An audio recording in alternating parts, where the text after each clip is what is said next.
Jeremy Sockman here with another look at a movie made by people who don't quite get as many zeros on their paychecks. Maybe they'd like a few more, but it's just not happening for them. That doesn't mean they can't make something worth watching. So is Living in Oblivion worth watching? Let's take a look. Living in Oblivion is told in 3 parts. In the first one, director Nick, played by Steve Buscemi, is making a movie and it's not going well. He's dealing with sour milk, bad boom operators, and out-of-focus shots that add up to make a simple conversation scene take forever.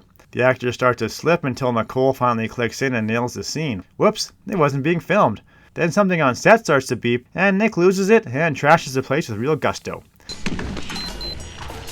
Where are you?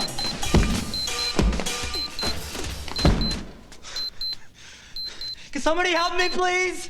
In the second part, we find out that Chad and Nicole hooked up and now have to film a scene about being in love. Well, things must have gone badly the night before, because it goes badly too.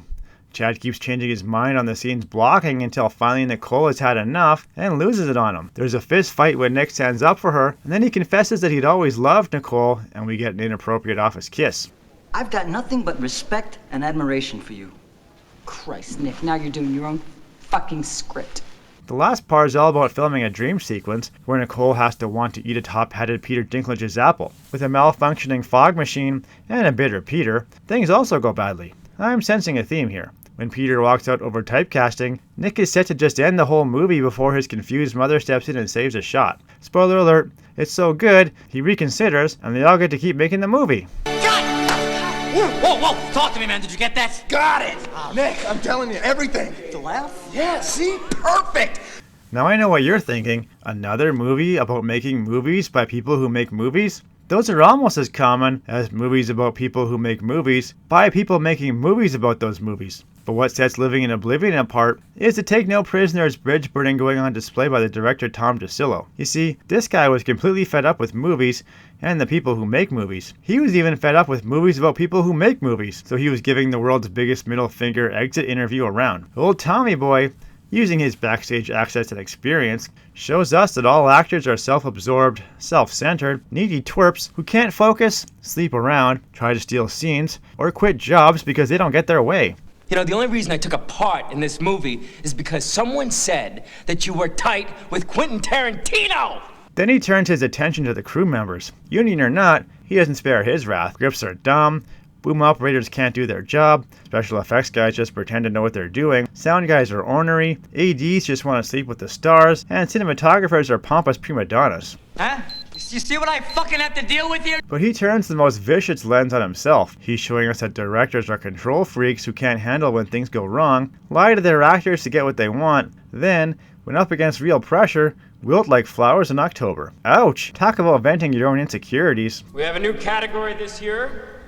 Best film ever made by a human being. And the winner is none other than my best bud, Nick Rowe! But it's not often that someone really tells us their feelings, especially in Hollywood. So I'm going to have to applaud Tommy for spitting in the face of everyone around him.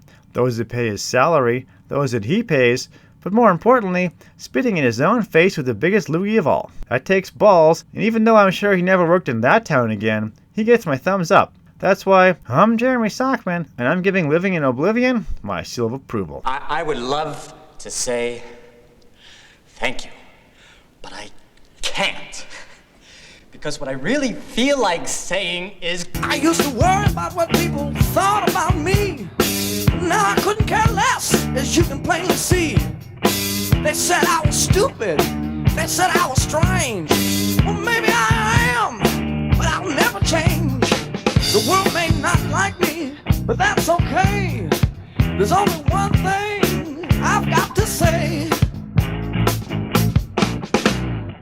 Fuck everybody.